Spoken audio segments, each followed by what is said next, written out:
Samantala, naglabas ang Sandigan Bayan 7th Division ng precautionary whole departure order laban kina Senador Rodante Marcoleta, dating Congressman Mike Defensor at dalawang iba pa.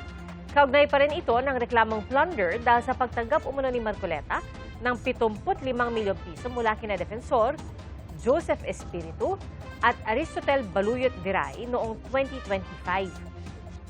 Sa pagdinig ng Sandigan Bayan, sinabi ng Ombudsman na flight risk ang apat dahil may pera sila at may kakayanang umalis sa Pilipinas at manatili sa ibang bansa. Hindi muna nagbigay ng payag si Marcoleta kaugnay sa PHDO. Pero dati nang sinabi ni Marcoleta, masasagot siya sa tamang forum. Dati na rin niyang sinabing ang investigasyon lamang sa kanya ay paraan umano para patahimikin siya.